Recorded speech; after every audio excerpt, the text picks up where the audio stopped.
My boyfriend faked his death for over 2 years, and I finally got to confront him. Okay, if you haven't seen part 1 to the story, go watch that and come back here. But to catch everybody up, I was dating my boyfriend Andrew for almost 3 years when all of a sudden I get a call and I find out that while he was traveling for work, he got in an accident and didn't make it.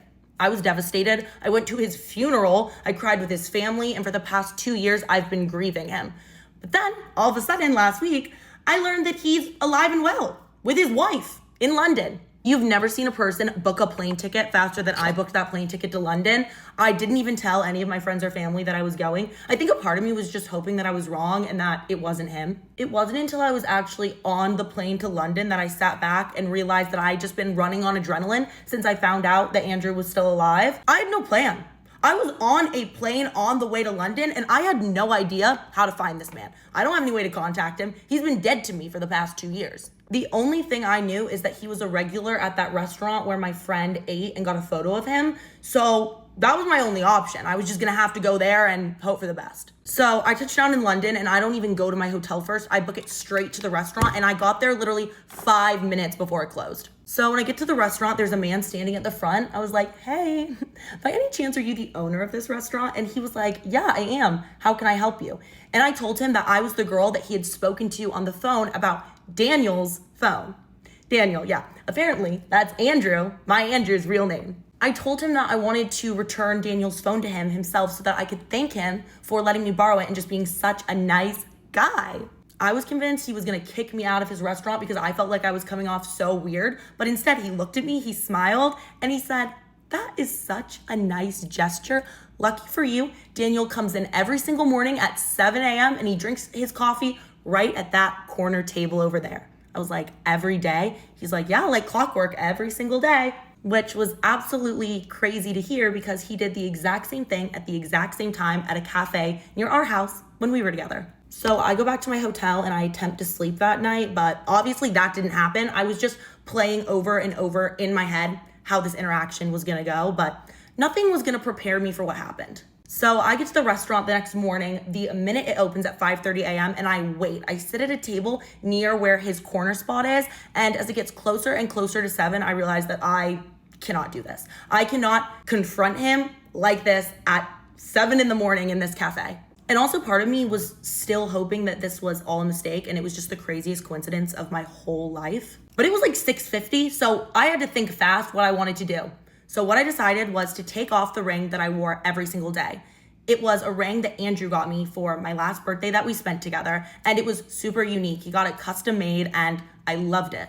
And I went and I put the ring on that corner table where Andrew sits, because I know that if it's Andrew, he'll see that ring and recognize it immediately. And then I left the restaurant and I found a spot where I could sit a little bit away, but I could still see the front door of the restaurant and I could see in the windows where that corner table was. And then at about 7:02 a.m., there he was. I saw him walking up towards the restaurant and I can't even describe how I was feeling when I saw him.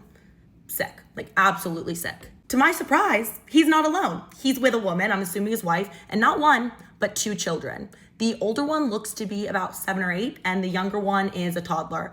And based on the age of the older kid, yeah, it was born before Andrew and I were together. So he had a full child while he was with me for 3 years. So I watch all of them go inside and I'm just waiting to see what happens. But immediately the toddler grabs the ring off the table and then I see Andrew kind of fish it out of his hands.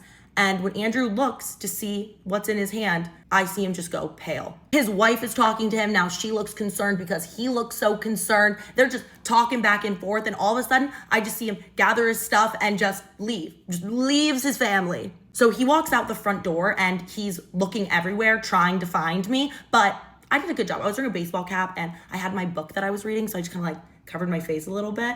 You know, now that I'm thinking about it, I was kind of like one of those stereotypical cartoon characters when they're trying to spy on somebody, but you know what? It worked. He didn't see me. And then he just leaves. He walks back down the road, left his family in the restaurant, and I knew it is Andrew. There's no doubt about it. His reaction to the ring told me everything that I needed to know. And about an hour and a half later, I get a text on my phone from a number that I didn't have with an address and a time, 7 p.m. Oh, he still remembers my number. How romantic. When I get to the restaurant that he sent me, I walk in and he's already there. Seeing him up close for the first time, I can't even describe how I was feeling. It was insane. I walk over to the table. He gets up and starts to go to hug me. I'm like, oh, do not touch me.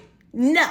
And for what felt like forever, we're just sitting there staring at each other, not saying anything. I'm just looking at him because, I literally just thought that he was dead, and now he's right here in front of me, the man that I thought I was going to marry. Finally, he says, so it's really good to see you. How have you been? How have I been?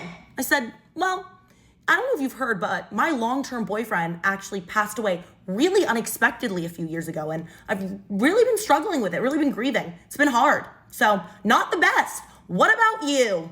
That's when he says, yeah, you deserve an explanation. I was like, yeah, you think?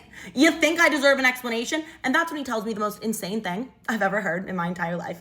He tells me that his wife and him have now been together about 8 years, but in the first couple years of their marriage, she got a job opportunity in London and she moved there with their oldest child. But he still had to wrap up business in the United States, so he couldn't move with her immediately full time. Then one night he meets me at a bar. I ask him his name, and for some reason, he decides to say it's Andrew. And so it began, his whole separate life as Andrew, when, his real name all along was Daniel. And then after 3 years, all of the things with his business were settled, so he was ready to move to London full time. So that's when he had to end our relationship. I said, why didn't you just end our relationship? Why didn't you just break up with me? Like a normal person would have. You faked your death.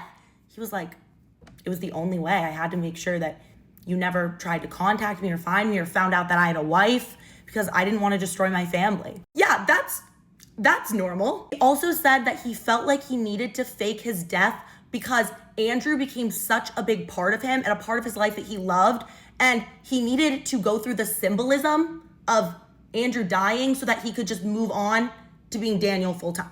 What? I'm sorry. What?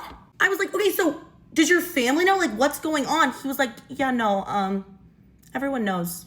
You were the only one that thought I was dead. I said, what do you mean? He's like, yeah, you were the only one. I was like, what about the funeral? What about everybody at the funeral? He was like, yeah, you and your family thought that I had passed, but yeah, everybody in my family and my friends, they knew. I'm sorry. I don't know if y'all have seen the show Jury Duty, where it's like the one guy and everyone else are actors. Like, that's what happened to me. Like, I thought that everybody was grieving this man. They're all sobbing. Great actor. Apparently, family full of amazing actors.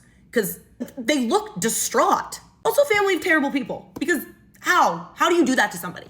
He was like, I'm sorry. It just seemed to make the most sense in the moment. I was like, I'm sorry. I just don't know anyone who would think that was the way to go about all of this. Then he says, I still care about you so much. I love you. I think about you every day. I check in on you every once in a while, see what you're up to. I was like, shut it.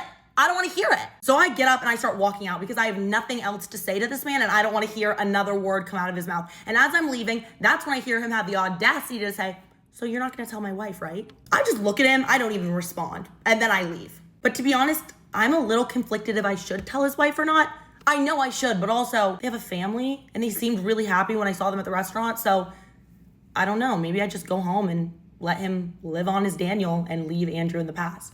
Let me know what you think and I'll let you know what happens.